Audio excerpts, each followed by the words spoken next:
com saudade dessa música.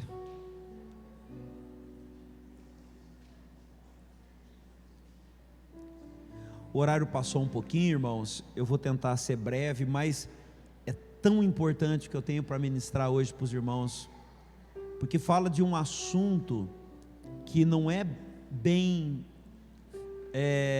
infelizmente, mal explicado hoje nas igrejas evangélicas. Muito mal explicado. E eu acredito que tem matéria aqui, então vou pedir a sua atenção, a sua paciência, não vou me demorar, mas tenho coisas importantes para colocar para os irmãos. Não que seja alguma grande novidade, mas aquilo que Deus revelou a mim eu quero trazer para vocês. E quero ser rápido. Eu não sei quanto a você, a minha experiência nesses 32 anos de evangelho, eu não sei como Deus fala com você, mas muitas vezes eu gostaria de ouvir Deus falando para mim o que eu escuto em algumas músicas, mas eu nunca ouvi. De vez em quando tem algumas pessoas que chegam para mim e dizem assim: pastor, Deus falou comigo e disse assim: filha, eu tenho ouvido a sua dificuldade, filho, eu tenho percebido o quanto está difícil, mas eu estou com você, filho, eu te amo. Eu confesso que eu nunca ouvi isso de Deus. Nunca um profeta chegou para mim, né? Ainda vou falar, vocês vão entender. Nunca um profeta chegou para mim e disse assim: tem uma música do André Valadão que, cara, eu queria que Deus falasse assim comigo, mas não fala. É uma música que não precisa nem tocar ela não, pelo amor de Deus. É só para filho meu, né? Estou aqui. Nossa, eu queria que Deus chegasse para mim e falasse: Jair, estou aqui. Eu estou esperando o momento de te encontrar. Jair, eu quero te abraçar. Eu nunca ouvi Deus falar isso para mim. Confesso que nunca ouvi. E Deus falando assim: Jair, eu não desisti. Os meus braços estão estendidos para você. Vem correndo para mim. Eu nunca vi Deus implorar nada meu. Até porque não conheço um Deus que tenha problemas emocionais. Conheço um Deus pleno e completo. Conheço um Deus que pede que você o siga. Ele não segue você, é você que segue Ele. E está cada dia mais difícil encontrar esse Deus nas igrejas, porque o Deus que a gente tem ouvido é um Deus que pede pelo amor de Deus para você ir atrás dele. Esse é o Deus que eu estou conhecendo. Eu vim de uma época que nós adorávamos o Senhor, agora nós vivemos uma época que Deus adora a gente. Eu nunca ouvi. Eu não estou dizendo que não exista uma palavra profética, não estou dizendo isso, mas sabe, umas coisas que não faz parte da minha existência. Agora eu vou dizer para você o que eu escuto de Deus: só bordoada. Eu levo pancada no céu da boca. Escuto, gente. Nos meus sonhos eu apanho de Deus. Nos meus sonhos eu sou exortado. Quando um profeta vem trazer alguma coisa para mim, eu tenho certeza que é de Deus. Por quê? Porque vem cacetada, não vem amaciada. E uma vez eu escutei a pastora Valnice Milhomes dizendo assim: se você escutar alguma vez Deus elogiando você, repreenda, não é Deus, é um espírito de engano. Por quê? Porque a nossa justiça diante de Deus é trapo de imundícia, e tudo que Deus tem a dizer a nosso respeito já está escrito, então já é verdade. Deus me ama? Me ama. Por quê? Porque está escrito, porque está na palavra. Deus tem o melhor para mim? Sim. Por quê? Porque está escrito, porque está na palavra. Então, amado, tudo que eu preciso ouvir de Deus está na palavra, e Ele já falou a meu respeito. Então não é uma questão de eu ouvir, é uma questão de eu crer. Então eu só creio. Eu creio que Ele me ama, claro que eu creio. Eu creio que Ele quer o melhor para mim, claro que eu creio, porque está na Sua palavra. Mas o que eu tenho sempre é ouvido Deus chamar a minha atenção, falar: conserta seus caminhos, conserta seus caminhos, arruma a sua vida. E aí eu acho que eu estou fazendo alguma coisa boa, e quando eu estou contente para chegar perto de Deus, falar: é nós, Deus, é nós. Eu escuto: você não fez mais que a sua obrigação. Está na palavra, está na palavra. É sempre desse jeito.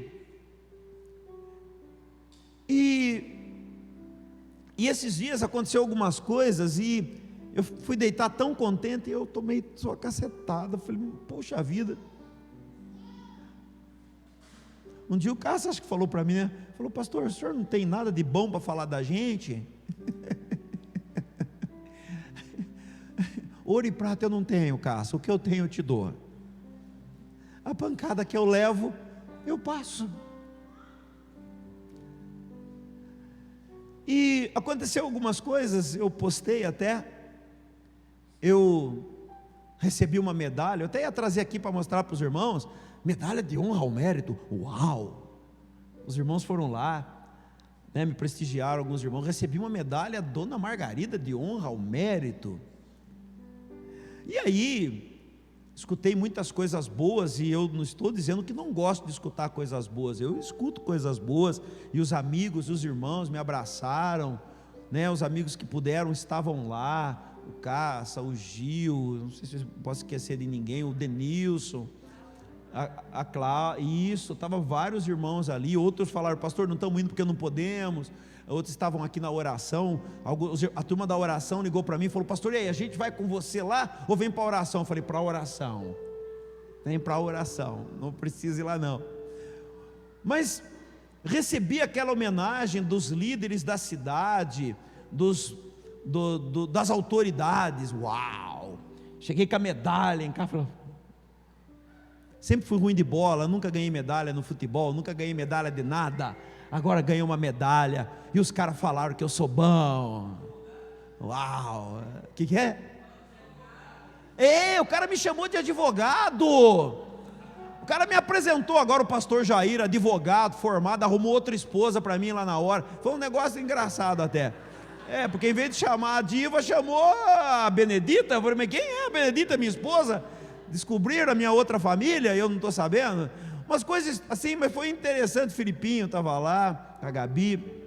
Mas engraçado que eles assim levantam a bola da gente, né? A intenção, e os vereadores com certeza vão assistir essa ministração. Eu sou grato, muito obrigado por todas as palavras que falaram a meu respeito. Recebi um monte de homenagem dos irmãos: pastor, você merece, pastor, parabéns. Cara, eu agradeço do fundo do coração. Mas hoje eu quero mostrar para você o Jair segundo os olhos de Deus. Quero ajudar você nessa caminhada. Eu não quero que você me enxergue, então eu vou me detonar nessa noite, porque eu quero que você me enxergue como Deus me vê. Deus me vê como filho dele, Deus me ama, tudo isso, tá, mas Ele me vê como eu sou, e eu não posso me enganar. Esse é o grande problema. A mensagem de hoje sobre prosperidade tem a ver com eu não me enganar, porque a gente não pode viver no engano, não pode. E tudo começou depois de eu ter recebido essa medalha. No outro dia eu acordei cedinho, e se tem uma coisa que eu gosto, é de ir na padaria aqui embaixo, no posto de gasolina. Tem uma padaria lá.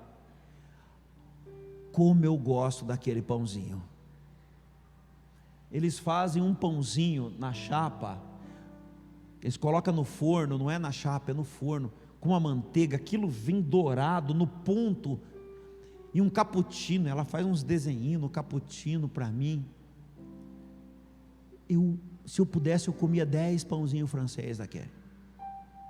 E quando eu chego ali naquela padaria, a moça já sabe, já prepara para mim aquele pãozinho. Na hora que eu sentei, e chegou aquele pão fumaçando assim, com a manteiga, eu falei: que delícia. E quando eu fui pôr na boca, um cara entrou na padaria. Ele entrou, não estava mal vestido, não estava como mendigo ou como nóia, mas ele chegou para a moça da padaria e disse assim: a senhora tem pão desses que fica aqui para dar para quem não pode pagar? A moça disse: não tenho. Ele falou: obrigado, e virou as costas e foi saindo. Eu falei: pô, e eu estava com o pão ali. Eu falei: não está certo um negócio desse. Cheguei e falei para a moça: moça, por favor, vai atrás dele e veja quantos pães ele quer e dê para ele. Eu sou o cara, eu dei pão para o cara. Aí ele entrou com a moça pegou uma sacolinha, disse quantos pães ele queria, entregou para ele. Aí ela pegou nele e falou assim: ó, esse homem aqui que comprou o pão para você, hein? Ele olhou para mim e falou: obrigado, estou agradecido. Eu falei para a moça: não precisava. Gastei com o rapaz R$4, não, R$3,60 de pão. Eu sou o cara, eu dou pão. E naquela hora que eu fiquei contente, não, eu estou brincando, né? Falando que lógico que eu não pensei isso de mim, mas eu estava numa vibe, né? Vereador falando bem de mim, Nardão Calori estava lá também, agora que eu lembrei, vereador falando bem de mim. Agora eu estou numa situação, eu dei pão para quem tem fome. Eu estava sem saber de mim. Sabe quando você está contente? Eu estou contente comigo, estava contente comigo. Aí lá vem a pancada, porque quando Deus fala comigo, Deus falou para mim assim: você não sabe o que é ser generoso. Não sei o que é ser generoso. Claro que eu sei. Ser generoso é dividir aquilo que você tem com aquele que não tem. E Deus falou: não, você não sabe o que é ser generoso. Vai procurar entender sobre isso. E é o que eu vim fazer aqui nessa noite, transmitir o que Deus passou para mim sobre generosidade. Naquele momento, Deus falou para mim: você seria um homem semelhante a mim, se você não tivesse dinheiro nenhum, e só tivesse o dinheiro daquele pãozinho, e ao invés de você comer o pãozinho, você chamasse aquele rapaz e falasse: está aqui o pãozinho para você, e saísse de lá com fome, porque você não teria mais um centavo para comprar um pão para você. Isso é generosidade. Você tem dinheiro na conta, você poderia ter feito até muito mais, mas isso não é generosidade. Eu falei: Senhor, o pão estava uma delícia. Ele falou: então, aquele pão dado para aquele rapaz comer, você está aí entendendo o princípio da generosidade. Eu estava tão contente de descobrir que não importa depois o que eu faça, me parece que sempre eu estou em dívida com Deus. E Deus disse: sim, você está começando a entender, você sempre estará em dívida comigo. Marcos capítulo 12, versículo 41 ao 44. Eu estou abreviando bastante, irmãos. Jesus sentou-se em frente do lugar onde eram colocadas as contribuições e observava a multidão colocando dinheiro nas caixas de ofertas. Muitos ricos lançavam ali grandes quantias. Então uma viúva pobre chegou-se e colocou 2 pequenas moedas de cobre e de muito pouco valor. Chamando a si os seus discípulos, aqui começa a revelação. Primeiro está a ação, a mulher leva, Jesus está na sua ação verificando o que está acontecendo. Agora Jesus começa a trazer uma revelação. Chamando a si os seus discípulos, Jesus declarou: afirmo que essa viúva pobre colocou na caixa de ofertas mais do que todos os outros. Todos deram o que estava sobrando, mas ela, da sua pobreza, deu tudo o que possuía. Em algumas versões diz para viver, em outras diz para continuar vivendo. Essa é a expressão mais correta. Como Deus mandou eu procurar direito o que era generosidade, eu, óbvio, vou no Google e fui lá procurar a etimologia da palavra generosidade. E para minha surpresa, significa gerar, vem do latim, significa gerar ou fazer nascer. Generosidade. A etimologia da palavra nasceu de gerar ou fazer nascer. Hoje a palavra generosidade ganhou um significado de compartilhar. Então, você compartilha, você é generoso, né? Se você está compartilhando o que você tem. Mas generosidade é muito mais do que isso. É trazer à existência algo que obviamente ainda não existe. Na generosidade, você gera, você traz alguma coisa que ainda não existe. E isso é algo que só Deus tem a capacidade de fazer. Reparem bem que quando chamam Jesus de bom, vamos ler o texto, ele se nega a receber esse título. E ele merecia o título, mas a obra dele ainda não estava concluída, mas a do Pai já estava.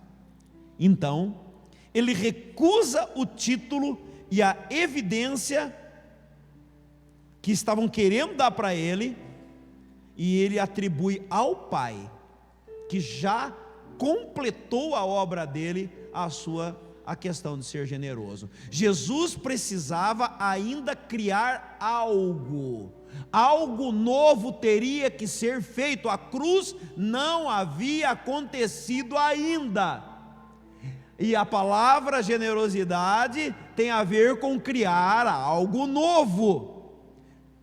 Deus ainda não havia morrido na cruz, algo novo tinha que ser criado. Então quando chegam para ele e diz que ele é bom, e diz que ele é generoso, esse bom e generoso é a mesma palavra, ele diz: não, ainda não, mas o Pai sim. O Pai já havia trazido à existência a sua obra, então ele era bom. Bom e generoso nesse caso é a mesma coisa.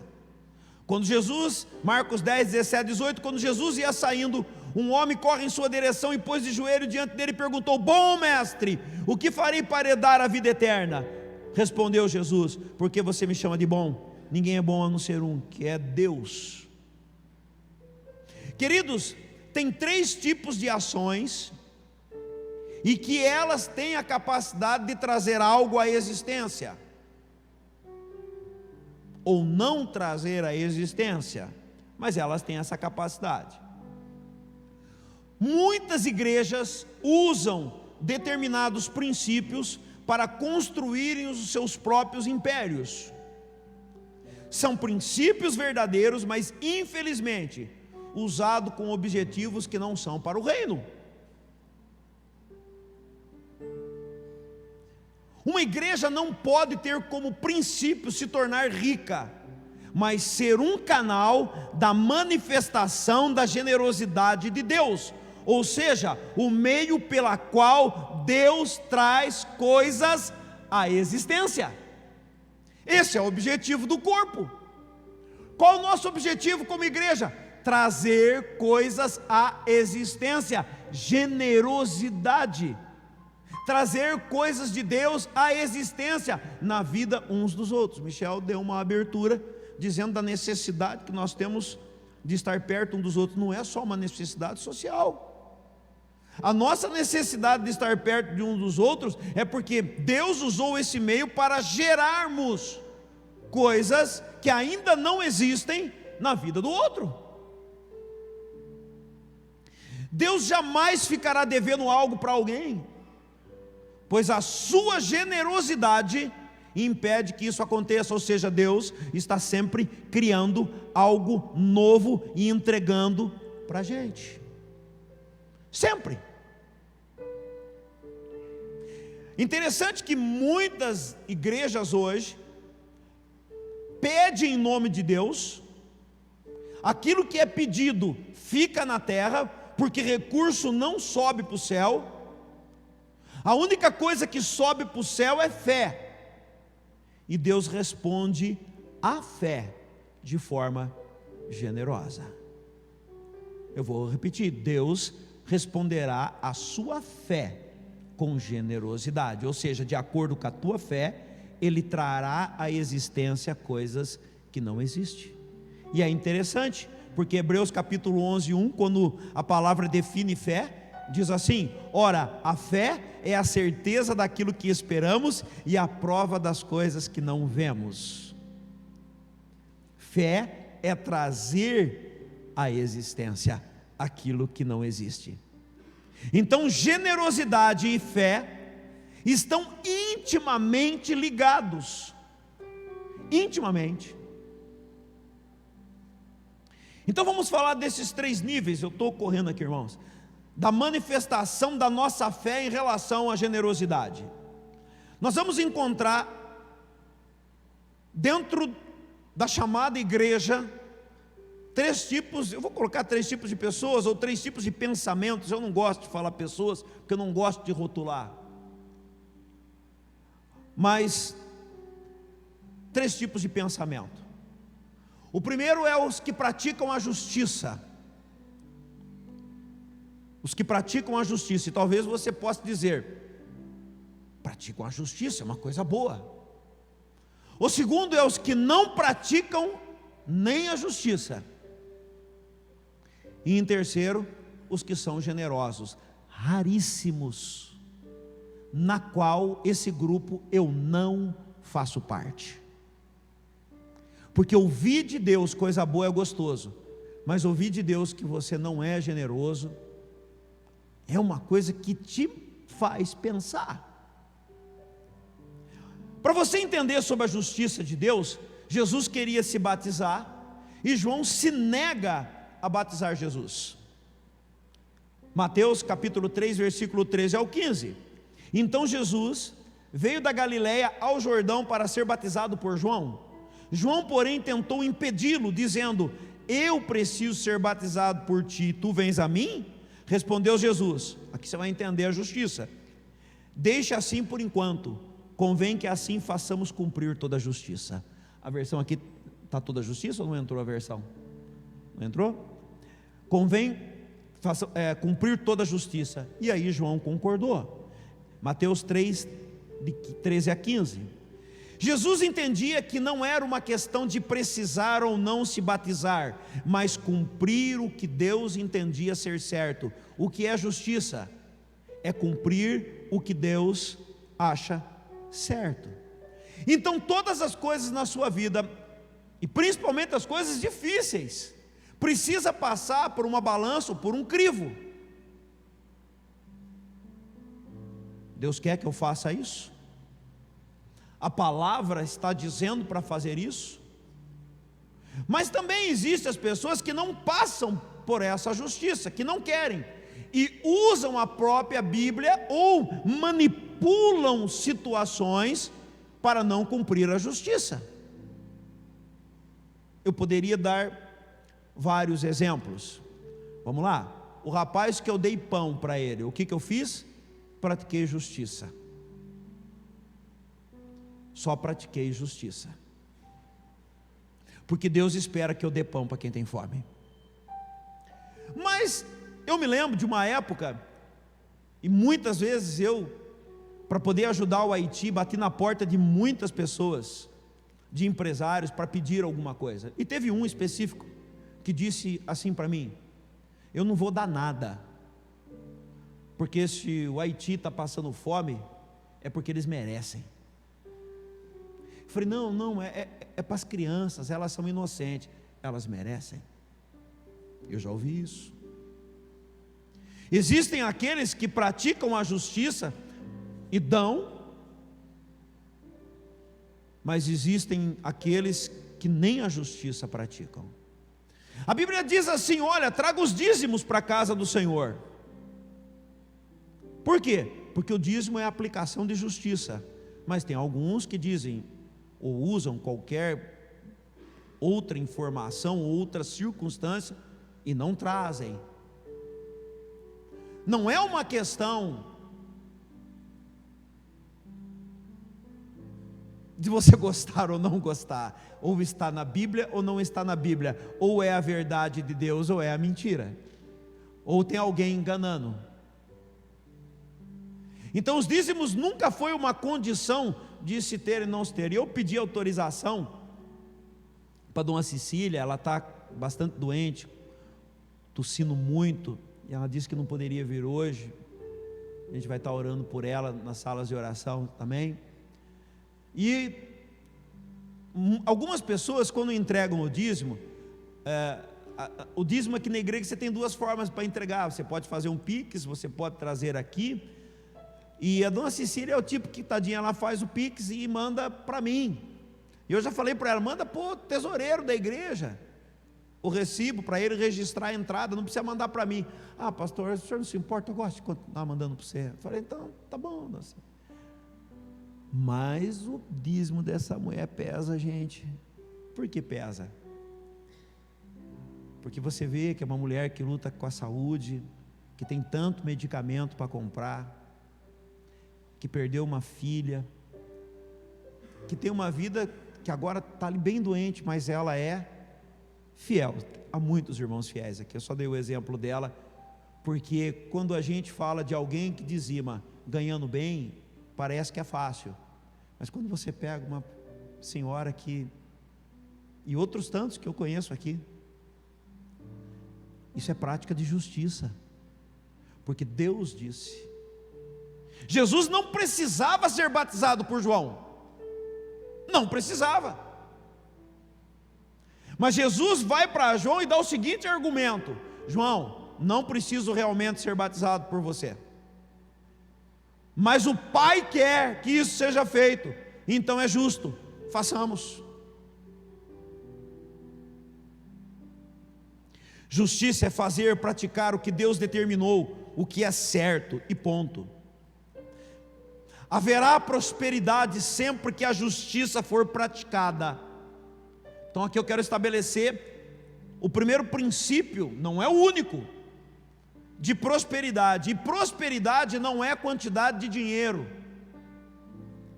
Prosperidade é saber que você está cumprindo a vontade de Deus, que você está fluindo na vontade de Deus. Isso é a verdadeira prosperidade. Deus pode estar te dando muito dinheiro e você não ter prosperidade, e Satanás pode estar roubando muito do seu dinheiro e você também não ter prosperidade. Haverá prosperidade sempre que a justiça for praticada, sempre que a justiça for manifesta. Dízimo, oferta, contribuição, caridade, tudo isso manifesta a justiça. Muitos sabem o que é certo, mas por muitas circunstâncias se negam a andar naquilo que Deus entende por justo, por justiça. São esses que muitas vezes procuram até a Bíblia, ou na própria vida, razões para não cumprir a justiça de Deus. Mas existem quem cumpre a justiça de Deus, que ao ver um necessitado estende a mão, ao ver alguém com fome dá o de comer, vendo alguém com sede dá o de beber, vendo alguém faltando roupa tira do guarda-roupa e entrega, fica até com pouca roupa, mas entrega. Essas pessoas cumprem a justiça, são fiéis nos mandamentos e nas coisas que Deus estabeleceu de antemão que é certo. Deus me ama, me ama. Um profeta precisa falar que Deus me ama? Não, não precisa. Mas existe, e é sobre isso que é o mais importante nessa noite, e eu não conheço essas pessoas ainda, eu não conheço ninguém. Eu estava tentando puxar na mente, e quando algumas pessoas falaram para mim que eu sou generoso, eu comecei a me lembrar de algumas coisas. que eu achei que estava praticando generosidade. Eu e a Diva nos convertemos no ano de 1990, e para quem não sabe, no ano de 1990, houve, o Collor ganhou a eleição, e tirou o dinheiro de todo mundo, né? Porque o Brasil estava numa inflação de 30%, e precisava tirar o dinheiro de circulação para que o dinheiro tivesse valor. A gente conhece pela história que Hitler fez isso na Alemanha, indo armado até as casas e falando: passa tudo que você tem, porque tendo menos dinheiro em circulação, o dinheiro ganha valor. E o presidente Collor no ano de 90 fez isso, tirou o dinheiro de circulação, dizendo que ia pagar, eu nem me lembro mais de quanto tempo seria depois. Eu e a Diva, nós tínhamos um hábito, eu já falei isso aqui no passado, de estocar coisas. É um vício que nós tínhamos na minha casa, que eu aprendi do meu pai. Vamos guardar coisa. Então eu e a Diva tinha caixas e caixas de óleo de cozinha, detergente, sabão em pó, 6 pacotes de arroz, porque mais que 6 meses estragava, mas 6 pacotes tinha, 6 de feijão, veja, tudo que você imaginar, gente, que precisava para uma casa sobreviver, eu tinha por 1 ou 2 anos guardado, tudo guardadinho lá. Nós nos convertemos, estávamos num culto, ouvindo a palavra, e Deus falou comigo. Como eu disse, Deus não fala nunca nada agradável para mim. Deus disse para mim: pega tudo que você tem na sua casa e traga aqui, porque essa igreja tem muita gente precisando. Eu falei: Deus, eu só vou entender que isso é o Senhor se o Senhor falar também com a Diva. A gente tenta arrumar uma coisa para dizer que não é Deus que está falando. Você consegue, claro que a gente consegue. Olhei para a Diva olhou para mim. Falei: o que foi, Diva? Deus falou para mim que nós temos que dar tudo que tem lá dentro de casa.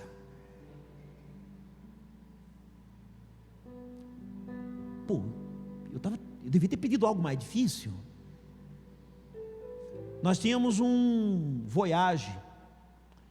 Aquele Voyage fez mais de 4 viagens, porta-mala, banco traseiro, de coisas que nós levamos na igreja, e fomos descarregando tudo. Mas eu segurei para mim o suficiente para passar o mês para a próxima compra. E eu tinha certeza até essa semana atrás que aquilo foi um ato de generosidade minha. Eu tinha colocado na minha conta esse ato de generosidade. E Deus falou: você nunca foi generoso. Como nunca fui generoso, Senhor? Eu deixei compra de 1 ano lá na igreja, naquela época. Sim, mas você não saiu de lá sem 1 grão de arroz para você comer no outro dia. Aí seria um ato de generosidade, se você tivesse dando tudo e não tivesse o emprego para ganhar no mês seguinte.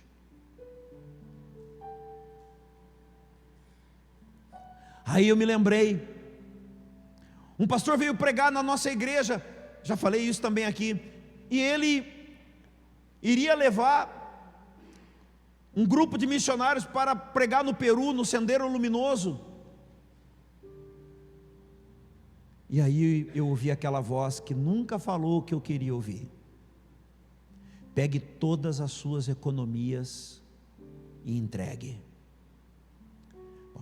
Uma vez vai lá, né? 2 vezes não vai acontecer, né? Senhor, eu só aceito se o Senhor confirmar com a Diva.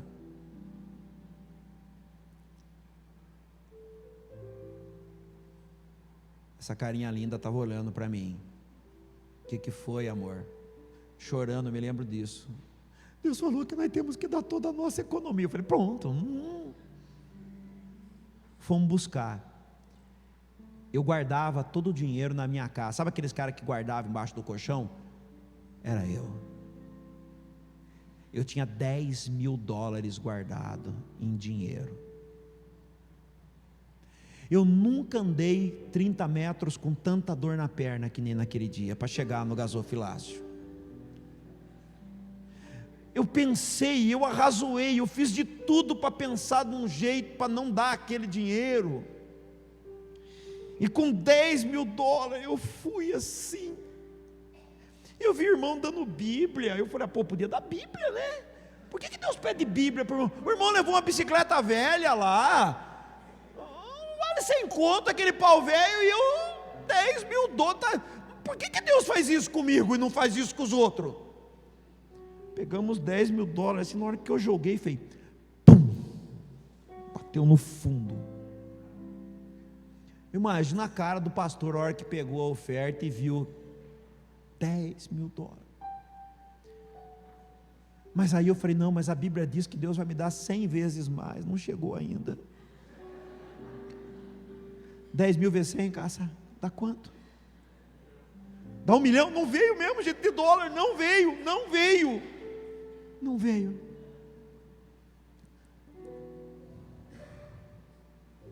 Sabe o que eu estava me lembrando? Da profecia que nós recebemos, que nós iríamos ganhar uma viagem de 12 dias. Deu certo. Nós ganhamos a viagem para os Estados Unidos de 12 dias. Levou quantos anos para cumprir? Esse 1 milhão ainda vai chegar. E se chegar, eu devo dar todo ele também. Então, não vai mudar muita coisa. Eu falei, Deus, eu dei $10.000. Sim, você deu $10.000, mas no outro dia eu tinha um restaurante. Você tem um restaurante para você ir lá e tirar o dinheiro que você precisava comer. Isso não é generosidade. Isso não é o que eu fiz. O Senhor deu sim. Eu me dei totalmente por vocês. Eu dei tudo que eu tinha.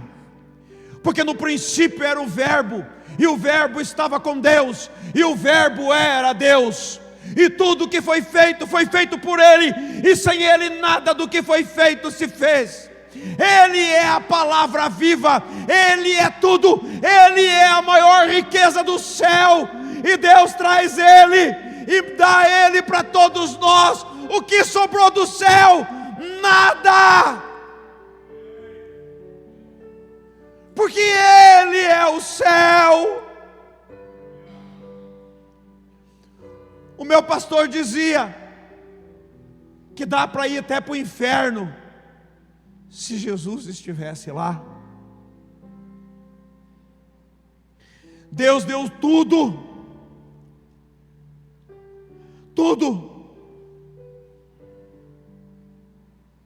Amados, a justiça dá para ser vista pelos homens. Os homens que me deram uma medalha viram justiça em nós. Jesus disse que muitas pessoas levavam lá o que estava sobrando. Jesus não disse que aquilo era errado, aquilo era justo. Eles estavam levando os dízimos, ofertas. Mas a generosidade só Deus pode revelar. E aí Jesus vai e diz, está vendo essa mulher aqui? Ela foi generosa. Ela terá a capacidade de trazer à existência aquilo que não existe. Aquela mulher, aquela viúva pobre entendeu que agora ela dependia totalmente de Deus, e Deus teria que multiplicar alguma coisa para ela poder continuar vivendo.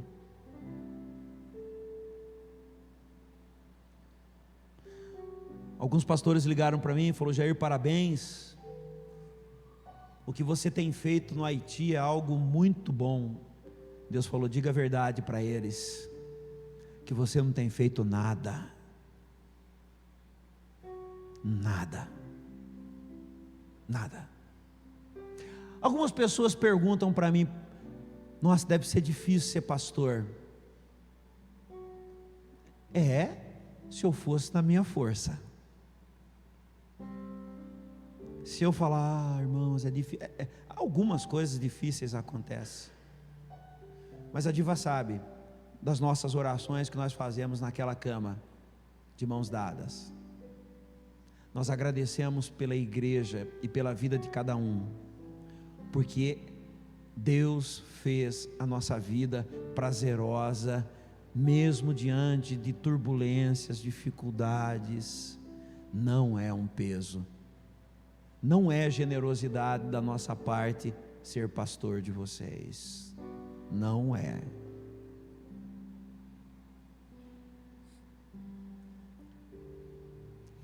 A medalha que eu recebi fala de justiça, que nós praticamos, mas não fala da generosidade de Deus.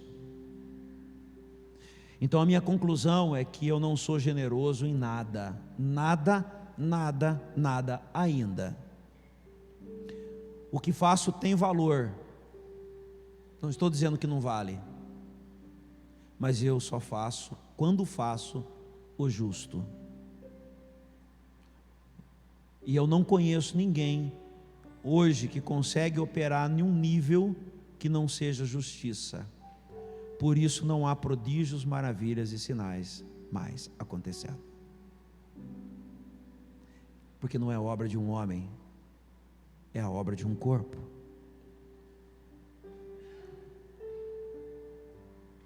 Primeira Reis capítulo 17, versículos 7, 9 a 16. Vamos ver a generosidade fazendo milagres. Algum tempo depois o riacho secou-se por falta de chuva. Vai imediatamente para a cidade de Serepta e Sidom e fique lá. O profeta nunca escuta coisa boa de Deus, irmão. O profeta só escuta para ir fazer coisa que é difícil. Porque é difícil que ele vai ter que fazer agora com uma viúva. Ordenei a uma viúva daquele lugar que lhe forneça comida. E ele foi. Quando chegou à porta da cidade, encontrou uma viúva que estava colhendo gravetos. Ele a chamou e perguntou: pode me trazer um pouco de água numa jarra para eu beber? Enquanto ela ia buscar a água, ele gritou: por favor, traga também um pedaço de pão. Mas ela respondeu: juro pelo nome do Senhor, o teu Deus, que não tenho nenhum pedaço de pão, só um pouquinho de farinha num jarro e um pouco de azeite numa botija. Estou colhendo uns 2 gravetos para levar para casa e preparar uma refeição para mim e para meu filho, para que a comamos e depois morramos. Elias, porém, lhes disse: não tenha medo, vá para casa e faça o que eu disse, mas primeiro faça um pequeno bolo com o que você tem e traga para mim, e depois faça algo para você e para seu filho, pois assim diz o Senhor, o Deus de Israel: a farinha na vasilha não se acabará e o azeite na botija não se secará, até o dia que o Senhor fizer chover sobre a terra. Ela foi e fez conforme Elias lhe dissera, e aconteceu que a comida durou muito tempo para Elias e para a mulher e sua família, pois a farinha na vasilha não se acabou e o azeite na botija não se secou, conforme a palavra do Senhor proferida por Elias. Essa mulher entrou numa dimensão de milagres, porque ela entendeu que precisava abrir mão de tudo e correr o risco de morte. Era Deus que estava por detrás de tudo isso. A generosidade dessa mulher elevou ela numa dimensão semelhante à de Deus e de algumas pessoas. Abraão, ao dar o seu único filho, entrou nesse processo de prosperidade, pois doou também a sua maior riqueza. Deus entrega seu único filho, Jesus. Não sobrou outro filho para Deus. Jesus entrega a própria vida, que era o que ele tinha de mais precioso aqui na terra, visto que ele não tinha onde reclinar a cabeça. Abraão entrega Isaque. A viúva entrega 2 moedinhas, e a viúva de Serepta a única porção de comida que tinha. Sabe por que aquele jovem rico, Jesus manda ele vender tudo que tem e dar para os pobres? Porque Jesus queria colocá-lo numa dimensão de milagres, mas ele preferiu viver numa dimensão da terra. Quando Deus revelou isso para mim, eu falei: uau, que coisa maravilhosa. Que coisa maravilhosa. Jesus chega para ele e fala: ó Senhor, eu estou fazendo a justiça. Ele diz primeiro: estou fazendo a justiça, estou praticando a justiça. Eu dou o dízimo, eu faço isso, eu faço aquilo, ajudo os pobres, eu estou praticando a justiça. O Senhor fala: legal, Eu só tenho 12 discípulos. Para mim ter 13 vai ficar complicado. Você vai ter que entrar numa dimensão, porque Jesus não pediu tanta coisa para tantos discípulos. Para alguns sim, deixaram tudo que tinha, barco, tudo.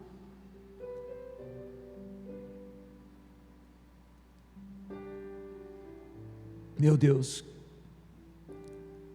enquanto a igreja não aprender a deixar os valores deste mundo, nós não vamos viver milagres. Enquanto nós não aprendermos a esvaziarmos de nós mesmos, não estou falando de dinheiro, irmão, nós não vamos ver milagres.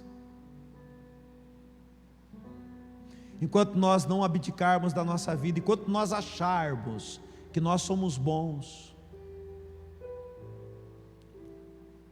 se cabe a você fazer, faça. Se o outro não fizer, como você foi abençoado. Como você foi abençoado. Há um mover de justiça, e Deus sempre vai aprovar, mas o mover de generosidade. Cornélio, ele entra no mover de justiça, porque a Bíblia diz que ele ajudava os necessitados. Em Atos, no capítulo 10, versículo 1 e 4, no 24, havia em Cesareia um homem chamado Cornélio, centurião do regimento conhecido como italiano.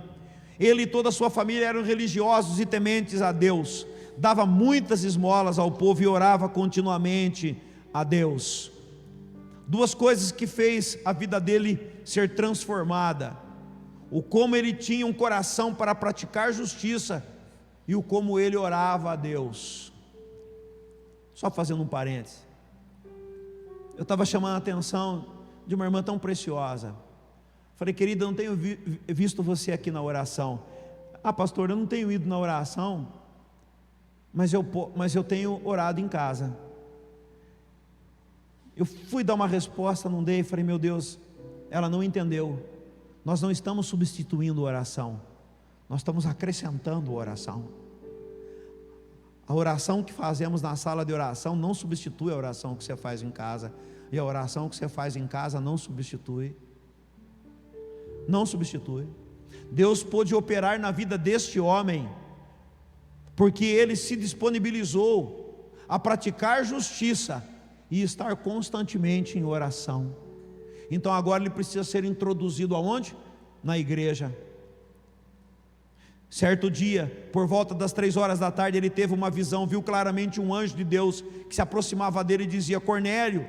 Atemorizado, Cornélio olhou para ele e perguntou: o que é, Senhor? E o anjo respondeu: suas orações e esmolas são duas coisas. O tempo de oração determina o quanto Deus é importante para você e o quanto Ele não é importante para você. Eu sei que a igreja hoje em dia está ensinando que Deus vai correr atrás de você. Não vai! Não correrá atrás da gente. Não correrá, irmãos. Nós temos que procurá-lo enquanto ele pode ser achado, porque ele habita no esconderijo. As suas orações e esmolas subiram como oferta memorial diante de Deus. No outro dia, chegaram a Cesareia. Cornélio os esperava com seus parentes e amigos mais íntimos que tinha convidado. Agora, não somente ele, mas todos aqueles que fazem parte da sua vida, fazem parte da igreja, porque dedicou a sua vida em fazer justiça e dedicou a sua vida à oração. Pouquíssima gente consegue entrar na generosidade. Abraão entra no mover de generosidade e doa todo o seu futuro, a sua promessa, a sua maior riqueza. Porque Hebreus capítulo 11, versículo 17 e 19 diz: pela fé Abraão, quando Deus o pôs à prova, ofereceu Isaque como sacrifício. Aquele que havia recebido as promessas estava a ponto de sacrificar seu único filho, embora Deus lhe tivesse dito: por meio de Isaque a sua descendência será considerada. Abraão levou em conta que Deus pode ressuscitar os mortos, e figuradamente recebeu Isaque de volta dentre os mortos. Ele sabia que poderia dar tudo para Deus, porque Deus operaria um milagre e restauraria o seu filho.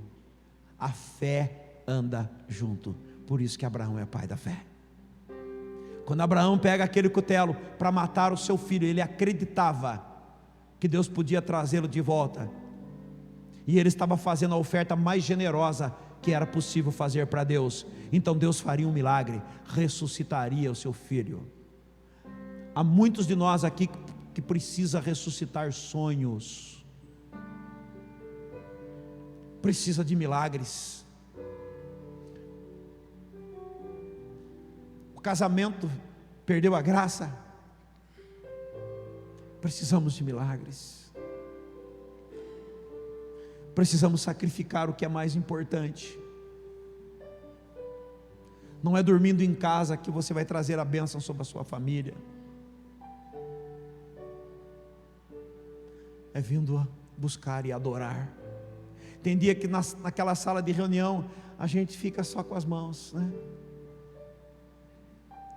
Só adorando. Tá do meu coração,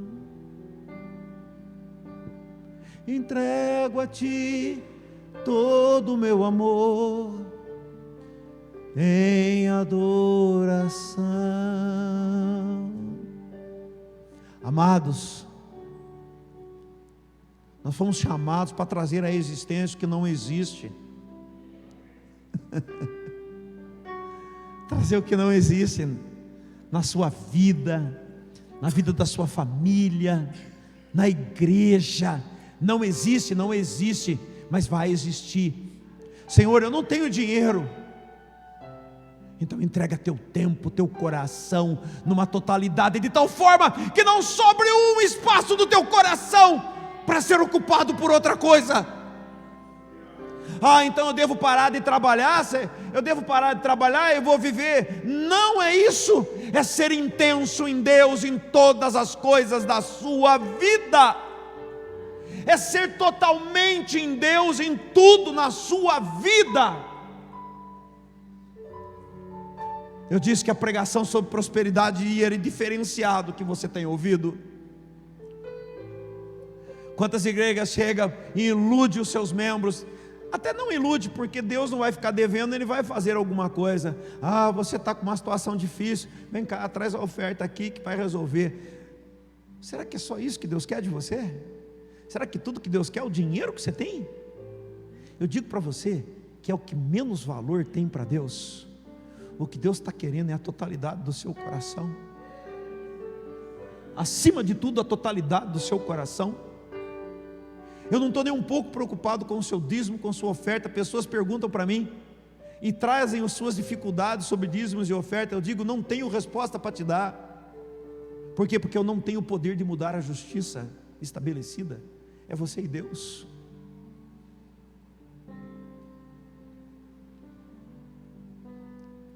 E a generosidade, eu consigo chegar nela? Quer saber de uma coisa? Eu vou doar tudo. A Monique, eu pedi autorização para ela. Foi essa semana, Monique, que você foi lá? Quarta-feira, né? Quantos anos atrás você fez o exame? Com 18 anos você fez o exame para saber como era o seu sangue, para saber se era compatível com alguém, é isso? É isso que eu queria, 15 anos. Ok. Há 15 anos atrás, ela fez o exame porque ela queria ser doadora de medula. 15 anos atrás apareceu o doador compatível, a pessoa compatível para ela doar a medula. Há 15 dias atrás, ela fez os exames e passou um pedaço, uma parte, da medula para uma pessoa. A gente vive num mundo tão egoísta que nem doador de órgãos nós somos. A gente quer morrer e prefere que a terra coma. Tem família que fala, eu não aceito que doa. Olha o nível de egoísmo que nós chegamos.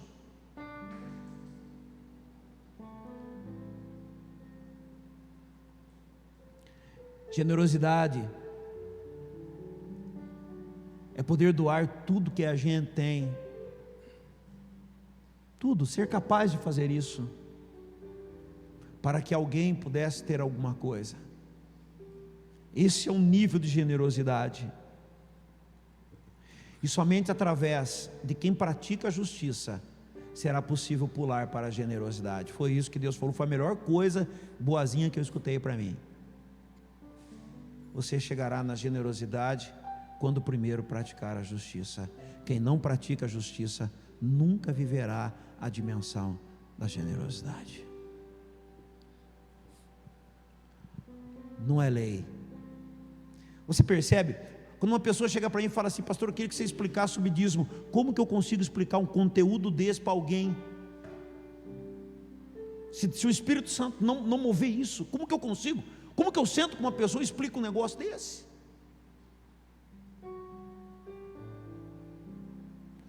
E uma coisa é certa: Deus não ficará na dívida com ninguém. Vamos ficar de pé.